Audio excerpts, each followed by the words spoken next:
किसी भी क्षेत्र के विकास में बाधा बनना कोई नई बात नहीं है, लेकिन हद तब हो जाती है जब क्षेत्र के विकास के लिए नई ऊर्जा को लेकर कोई युवा सरपंच कार्य करने में लग जाता है और उसकी टांग खींचने में गांव के ही लोग नए षड्यंत्र रचते हैं। विकास के लिए दुर्भाग्यपूर्ण मामला ग्राम पंचायत क्षेत्र बमहानी, जिला सीधी, मध्य प्रदेश का। इस पंचायत से नई चुनी गई सरपंच आकृति तिवारी ने जब ग्राम पंचायत क्षेत्र के विकास का बीड़ा उठाया तो बड़े पैमाने पर भूमाफियाओं के कब्जे से जमीन को मुक्त कराना चाहा तो उनके खिलाफ दबंगों और भूमाफियाओं द्वारा साजिश रची जाने लगी, जिसकी शिकायत सरपंच आकृति तिवारी द्वारा जिला कलेक्टर से 2 बार की जा चुकी है। इन्हीं समस्याओं को लेकर उनके द्वारा पत्रकारों से भी बात करते हुए कहा गया कि प्रशासन को इस मामले को गंभीरता से लेना चाहिए, जिससे कि समुचित रूप से ग्राम पंचायत क्षेत्र चहुमुखी विकास के राह पर आ सके। प्रस्तुत है सीधी से पूरी रिपोर्ट। संवाददाता सीधी से विमलेश द्विवेदी की रिपोर्ट। टाइम लोग आप लोगों को अखबार के माध्यम से कल मुझे मैंने अखबार देखा, मैं सच में विचलित हो गया। कल मेरे ऊपर ये इल्जाम लगाया गया कि गांव में लोगों से मैं पैसा लेता हूं, गांव में लोगों से पैसा लेके काम करता हूं। थोड़ा नीचे करा, दस्तखत आकृति नहीं करती, दस्तखत मैं करता हूं। उन लोगों को ये नहीं पता है कि अगर आकृति के दस्तखत से शासकीय कोई काम नहीं होते, सरपंच के ही दस्तखत करने पड़ते हैं। वो दस्तखत सीओ साहब या बैंक के सामने दस्तखत करनी पड़ती, मेरे दस्तखत नहीं लगेंगे। और मेरे ऊपर उन्होंने इल्जाम लगाया है कि मैं पैसे लेता हूं। मैं एक सभी सीधी जिले के सभी वरिष्ठ पत्रकार यहाँ उपस्थित हैं, मैं आप सबको अपने गांव के लिए आमंत्रित करता हूं कि आप सब आए मेरे गांव, मेरे न रहने पे। मेरे गांव में एक व्यक्ति अगर कह दे कि अरविंद तिवारी ने कभी किसी से इन 15-20 वर्षों अपने राजनीतिक जीवन में कभी 1 रुपए लिया, मैं आप सबके सामने कह रहा हूं, मैं सार्वजनिक राजनीति से संन्यास ले लूंगा और ये भी इस्तीफा दे देगी। रही बात इसकी दिक्कत की बात ये है, ये भूमाफिया लोग। अभी तहसीलदार साहब गए थे, उनकी एक शिकायत थी कि आज तक बमनी में बहुत सारे सरपंच हुए, किसी ने शासकीय जमीन नहीं ढूंढा। अभी तक किसी ने शासकीय जमीन नहीं ढूंढा। सीधी खड्डी मुख्य मार्ग में 75 डिसमिल की जमीन, जिसकी कीमत आज 25 लाख से ऊपर की होगी, 25 लाख से ऊपर की होगी। शासन के एक दिशा निर्देश है कि ग्राम पंचायत आत्मनिर्भर बने, खुद आमदनी करे, उसी से अपना काम करें। जो 75 डिसमिल की जमीन है उसमें ग्राम पंचायत का एक प्रस्ताव था कि इसमें सामने दुकान बना दी जाए और पीछे विवाह घर बना दी, जैसे गांव के लोग गरीबों का भी काम होगा, ग्राम पंचायत कुछ आमदनी भी हो जाएगी। ग्राम सभा के भी हम लोगों ने प्रस्ताव रखा था। इसके लिए वहां पे ग्राम पंचायत द्वारा दुकानों को निर्माण में पैसा आ जाता है, दुकानों निर्माण कराया जाना था। जब उन्हें पता चला ग्राम पंचायत द्वारा ये प्रस्ताव रखा गया है तो उन्होंने फटाफट उसमें 15-20 दुकानों का निर्माण कराया जाने लगा। हम नहीं गए थे वहां पे, इसीलिए मैं नहीं गया। इसको भेजा था, भैया तुम जाओ, तुम ये गई थी रोकने। इसे भी आप सब ने कहा था कि तुम्हारे जैसे सरपंच मैंने बहुत देखा है, हम भाजपा के नेता, ये उद्दीन तूफान बताया, उसकी बात बहुत कहने की जरूरत नहीं है। ये कहा, ये चली आई तहसीलदार, फिर ये यहाँ पे आई, एसडीएम साहब को लेटर दी थी, उसमें उन्होंने तहसीलदार साहब उनके सामने, उन्होंने तहसीलदार साहब के सामने कहा था।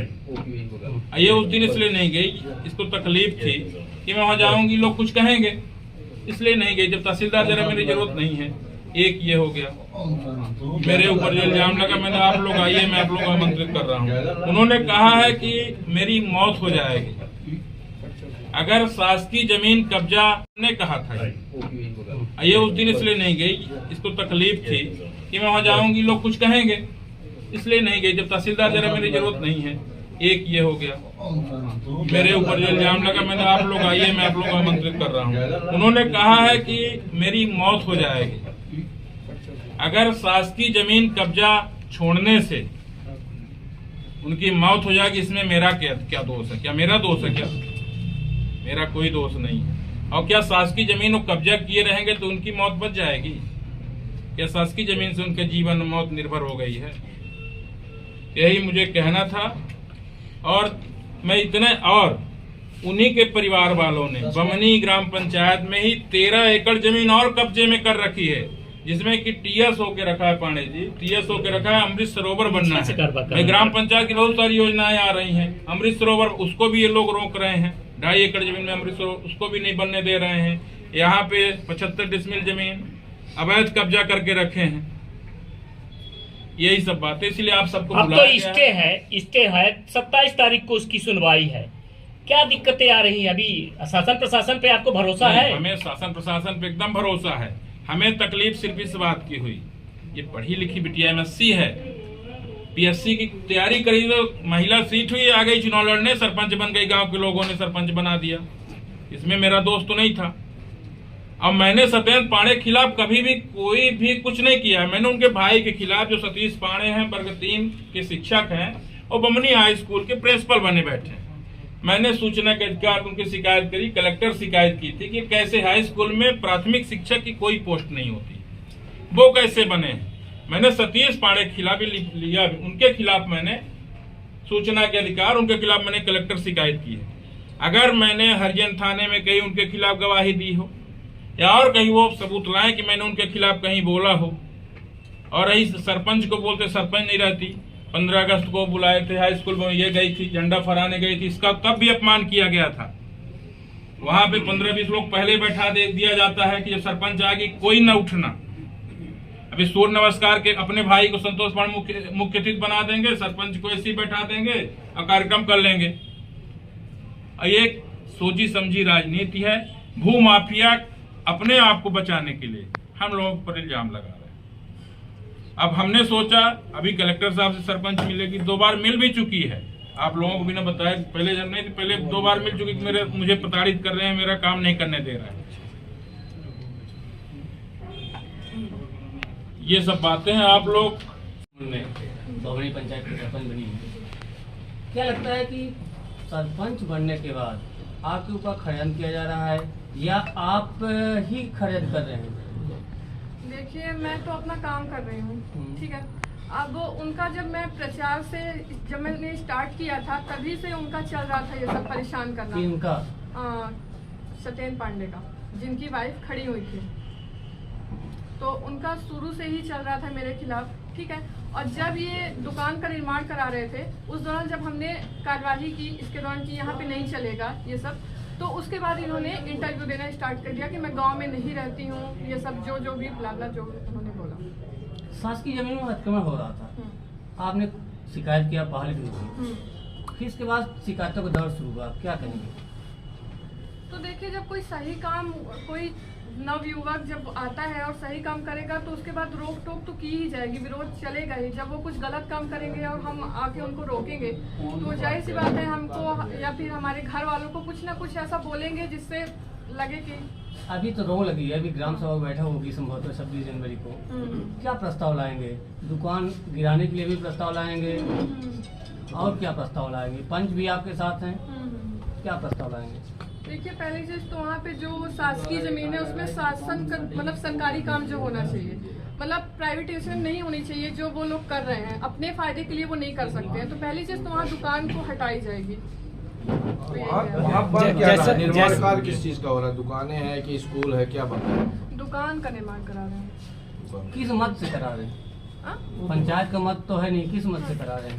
दादागिरी के मत से कराएंगे, अपने पैसे से कराएंगे। जैसा कि आपने विदित कराया कि उस बमनी पंचायत की आप सरपंच है, और जो आप पर आक्षेप लगाया जा रहा है या आपके परिवार पर आक्षेप लगाया जा रहा है, वो भी सरपंच की प्रत्याशी थी आपके विरुद्ध।